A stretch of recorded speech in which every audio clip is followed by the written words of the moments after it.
Hello बच्चों, कैसे हो आप। आज हम शिक्षा निदेशालय की कक्षा 6 की विषय हिंदी अक्षरों का महत्व भाग 4 वर्कशीट नंबर 18 हल करेंगे। तो सबसे पहले बच्चों, आप यहाँ पर अपना नाम लिखेंगे और यहाँ पर अपने कक्षा अध्यापक का नाम लिखेंगे। पिछले कार्यपत्रक में हमने पढ़ा कि लेखक गुणाकर मुले ने अक्षरों के इतिहास के बारे में बताया है कि आदमी ने जब से लिखना शुरू किया तब से इतिहास आरंभ हुआ। किसी भी कौम या देश का इतिहास तब से शुरू होता है जब से आदमी के लिखे हुए लेख मिलने लग जाते हैं। अब आगे अतः हम देखते हैं कि यदि आदमी अक्षरों की खोज नहीं करता तो आज हम इतिहास को ना जान पाते।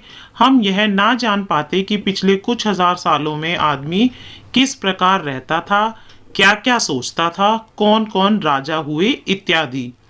अक्षरों की खोज मनुष्य की सबसे बड़ी खोज है। अक्षरों की खोज करने के बाद ही मनुष्य अपने विचारों को लिखकर रखने लगा। इस प्रकार एक पीढ़ी के ज्ञान का इस्तेमाल दूसरी पीढ़ी करने लगी।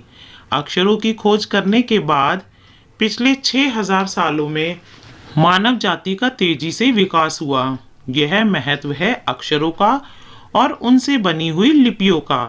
अतः हम सबको अक्षरों की कहानी मालूम होनी चाहिए।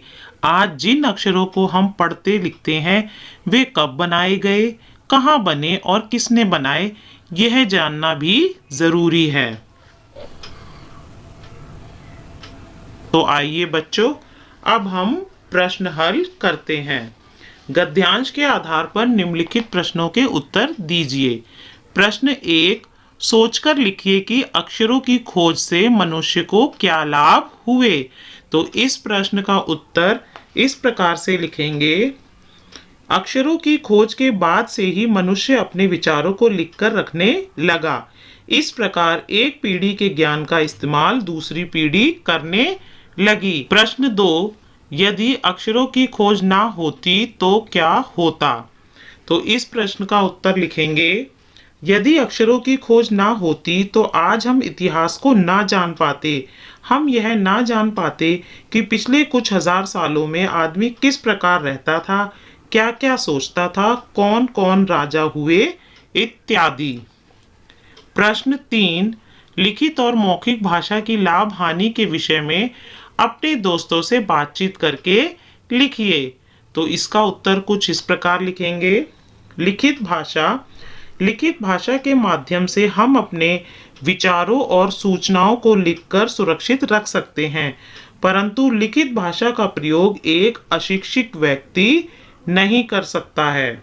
मौखिक भाषा का प्रयोग एक अशिक्षित व्यक्ति भी कर सकता है, यानी जिस व्यक्ति को पढ़ना लिखना नहीं आता वो भी मौखिक भाषा का प्रयोग कर सकता है, परंतु लिखित भाषा की तरह इसके माध्यम से विचारों और सूचनाओं को सुरक्षित नहीं रखा जा सकता। लेकिन जिस तरह से लिखित भाषा में हम अपने विचारों को या किसी भी सूचना को लिख कर रख लेते हैं और उसे सुरक्षित कर लेते हैं, मौखिक भाषा में ऐसा संभव नहीं हो पाता, क्योंकि हम बहुत सारी चीज़ों को याद नहीं रख सकते। प्रश्न 4, वैसे तो संख्याएं संज्ञा होती हैं, पर कभी कभी ये विशेषण का काम भी करती हैं। जैसे नीचे लिखे वाक्यों में हमारी धरती लगभग 5 अरब वर्ष पुरानी है। कोई 10,000 साल पहले आदमी ने गांवों को बसाना शुरू किया। इन वाक्यों में रेखांकित अंश साल संज्ञा के बारे में विशेष जानकारी दे रहे हैं, इसलिए संख्यावाचक विशेषण है। संख्यावाचक विशेषण का उपयोग उन चीजों के लिए किया जाता है जिन्हें गिना जा सकता है, जैसे 4 संतरे, 5 बच्चे, 3 शहर आदि। लेकिन अगर किसी चीज को नहीं गिना जा सकता तो उसके साथ संख्या वाले शब्दों के अलावा माप तौल का इस्तेमाल भी किया जाता है, जैसे 3 जग पानी, 1 किलो जीरा। यहाँ रेखांकित भाग परिमाणवाचक विशेषण है क्योंकि इनका संबंध माप तौल से है। अब नीचे जो लिखा है उसे पढ़ें।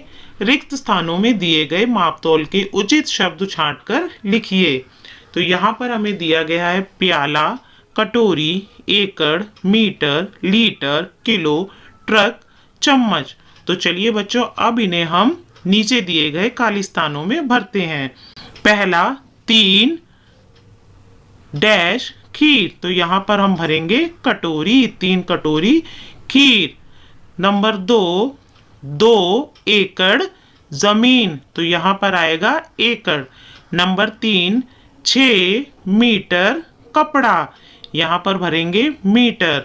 नंबर 4, 1 ट्रक रेत, यहाँ पर भरेंगे ट्रक। नंबर 5, 2 प्याला कॉफी, यहाँ पर भरेंगे प्याला। नंबर 6, 5 किलो बाजरा, यहाँ पर भरेंगे किलो। 7वां, 1 लीटर दूध, यहाँ पर भरेंगे 1 लीटर दूध। और 8वां, 3 चम्मच तेल। तो यहाँ पर बच्चों आपको मैं बताना चाहूंगी कि नंबर 7 और 8 में आप चम्मच और लीटर दोनों भर सकते हैं, यानी 1 लीटर दूध या 1 चम्मच दूध। नंबर 8 में 3 लीटर दूध या 3 चम्मच तेल। तो बच्चों ये वर्कशीट यहाँ कंप्लीट होती है। अगर यह वीडियो आपको अच्छी लगी तो इसे लाइक एंड शेयर ज़रूर करें। अन्य विषयों पर बने हमारे लेटेस्ट वीडियोस को देखने के लिए चैनल को सब्सक्राइब करना ना भूलें और देखते रहिए हमारा channel knowledge kingdom. Thank you.